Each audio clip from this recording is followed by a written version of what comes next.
Welcome into the Spiritual Noob. We are going to be doing a deck review today of the Auset Gypsy Tarot. So the Auset Gypsy Tarot was one of the first tarot decks that I purchased before I had this like surge of energy that was like, buy tarot decks, buy tarot decks. And I really didn't know how to read tarot yet. And I was like really a newbie, right, to the whole tarot universe. And this was one of the decks that I purchased. The reason I purchased it was because it was called the Auset Gypsy. I had a friend who used to call me a gypsy all the time. And it just felt, I don't know, it just felt synchronistic, I guess. So yeah, so I bought this deck. These are the backs of the deck. They are reversible. And the guy who created this deck, there's gold edging, by the way. It's a nice deck. The guy who created this deck seems like a very nice person. I'm friends with him on Instagram. And he used to, I think the story is that he used to read tarot a lot at different like events, and he was kind of like, I think he lived in New Orleans at the time. I think he was just kind of like a little bit of a street tarot reader. And the Auset Gypsy was like his stage name type of thing. And so this deck, if I can remember correctly, I don't know what happened to the book. Now, the box, I really don't know what happened to the box either. The book, I don't think I threw it away. So I think the box and the book are probably still here somewhere, because I never throw guidebooks away. So I would really be surprised if I threw the guidebook away. So I'm looking around my house thinking, where is that? Where is the box to this deck? But anyway, so he has a connection to Isis. And so like some of this deck is Isis inspired. One thing I figured out really recently, it was actually as I was going through these decks I was putting them in order so I could do these deck review videos. And I realized that this deck is like modeled after the Thoth deck, which I plan on learning a lot more about the Thoth deck. I thought I would be able to kind of do that sooner than I have been able to, but I do eventually plan on like doing a lot of research on the Thoth deck. But this deck is modeled after the Thoth deck, which I had no idea when I bought it. I've actually never used this deck for readings. I'm kind of glad I have it though. It's one of 3 decks that I have that are so I have the Thoth deck, and then I have the Marseille, which is very, like, I feel like the Thoth was a little bit of an offshoot of the Marseille, just in terms, I say that not because I know that for facts. I say that because the Marseille is a earlier version of the Thoth deck, and like a lot of the pips, you know, the Marseille is very pippy. There were also some changes made to the major arcana, which is kind of what flagged me when I was going through this deck. I was like, oh, this deck is like the Thoth deck, because I think like the strength card, the number of the strength card is changed and like different things. So the reason why I haven't gotten into really learning about the Thoth deck yet is because, you know, it's really confusing when you're trying to learn a system and there's things that are changed around like that. You know, that's confusing. So I just figured it was easier to really learn Rider-Waite-Smith, and then I can learn the Thoth and kind of like understand what changes have been made and why, you know, just have a better understanding of all that stuff. So this deck, the Dream of Nile deck, which is a deck that I love aesthetically, I also don't ever use that deck because it is a Thoth-based deck. That didn't stop me from purchasing it because it's a beautiful deck. If you haven't checked out the Dream of Nile deck, check out the video that I posted with the Dream of Nile deck so you can kind of see aesthetically what that deck looks like. But this deck, so I have this deck, the Dream of Nile deck, and then just a regular Thoth deck, and then I also have a Tarot de Marseille. Those are kind of like my decks that veer from the Rider-Waite-Smith. I also have a few Lenormand decks that I don't really consider tarot decks, like I didn't do videos on that deck, but on the Lenormand deck. I actually look at Lenormand decks as being a little bit more of an oracle. I use those decks when I want to get a little bit more specific about what we're talking about here in a reading. So anyway, this is like a lot. So okay, I don't have the guidebook, but I did look through the guidebook, and I can say that it is a very lovely guidebook. It's very very in depth. It's full color. It's, you know, all of the cards are pictured on that deck. Also, if you are not into pip decks, you're probably not going to like this deck because it is a pip deck.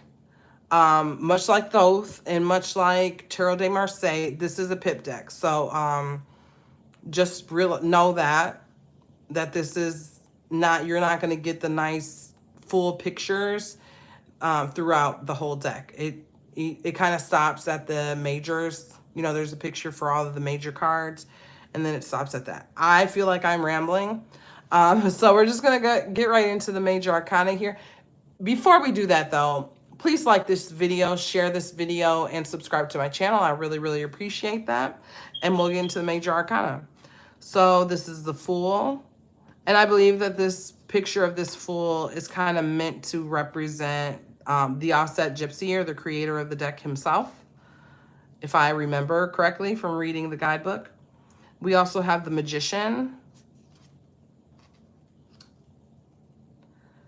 the High Priestess, and I remember him saying, well, it's not the High Priestess, it's the Empress. I remember him saying that the Empress was kind of modeled off of Isis, and the Child is, what is that called when it's like a half goat, half human figure? I can't remember the name of that, but that's what this child is in this picture. So we have the Emperor, the Hierophant,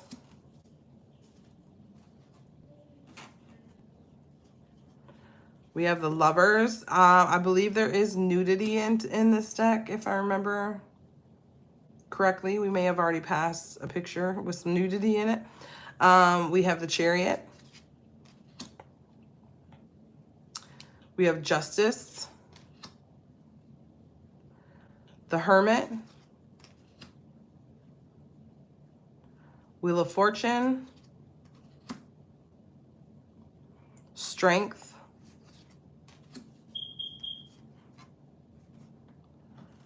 the Hanged Man, Death,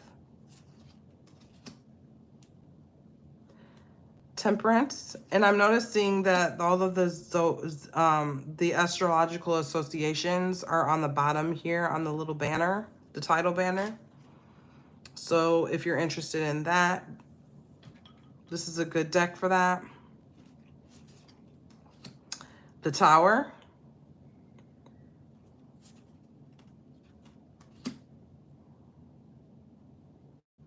the Star, the Moon, the Sun, Judgment, and the World.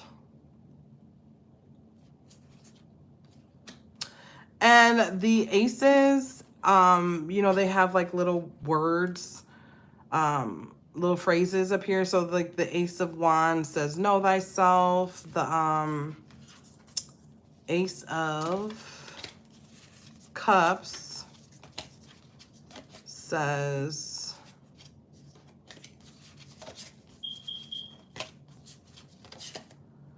it says love, thanks, devotion. So there's little phrases on all the ace cards. I'm not going to go through all of the pentacles, but I did want to talk about the court cards because they're a little different. And I wish I had the guidebook because I can't exactly remember what the C stands for. If someone knows what the C stands for, let me know in the comments. But I think that the court cards are kind of modeled by the Thoth deck as well, because the Thoth is a little different in the court cards. You have P, which I believe that's page or princess.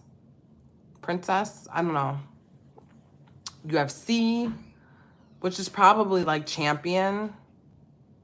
And then you have Q for queen and K for king. So the court cards are a little different. I wish I had the guidebook. If I ever use this deck, which I may use this deck more when I do more study on the Thoth deck. So I have like, so I'm not confused when I get to certain cards. And also I didn't point it out as I was going through, but there are some court cards that are changed. You have, see the confusion even just going through this deck to show it off. Hangman's 12. Strength is 11. So that's different because usually justice is 11. So justice is probably 8.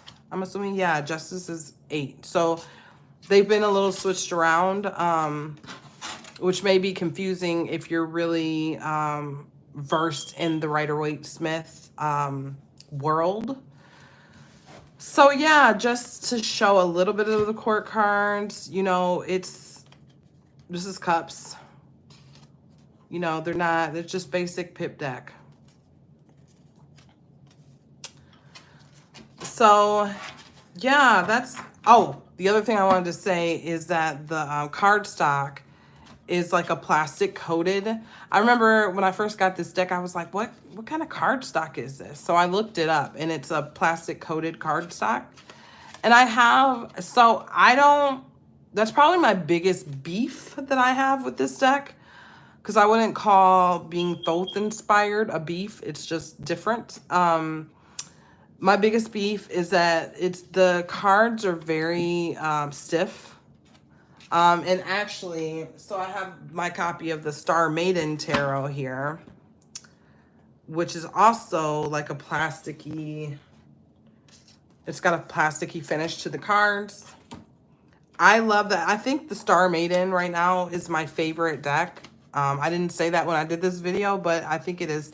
When I was thinking about all of like my criteria, I think the Star Maiden is the only deck that I have that really suits all of my criteria. So, and that's great because this is a mass market deck. So it's not going to be super expensive if you guys are interested in picking up this deck. But this has a linen finish, which I really like. It feels a little plasticky, but it's not hard to shuffle. I can do the bridge and stuff with this deck. I wish the backs were a little bit more original, but it makes sense because it's the Star Maiden Tarot and there's constellations on the back of the card, so I'm not going to complain about that. But this deck, the cardstock is like really thick. It doesn't shuffle like the Star Maiden, and it's not a linen finish, which I really like the linen finish decks. So overall, I like this deck. I'll use it more when I'm studying the Thoth-based decks. Right now, it doesn't get a whole lot of use, but it's a pretty deck. It's got the nice gold edges. Yeah, I love the colors. I mean, it's great illustrations. Lots of things to think about with this deck. It's got the astrological associations to it. So yeah, I really like this deck. But it's just not my favorite deck. Which I say that, I mean, I have 50 decks, so there's a lot of, I have a lot of decks that aren't my favorite deck. But the Star Maiden is definitely my favorite deck, if anyone's wondering. So that's it, you guys. If you enjoyed this video, please like the video, share the video, and subscribe to my channel. I really appreciate you guys being here. If you've listened to this video this long, you are like the bee's knees. And I love you. But anyway, I'll see you in the next video. Bye.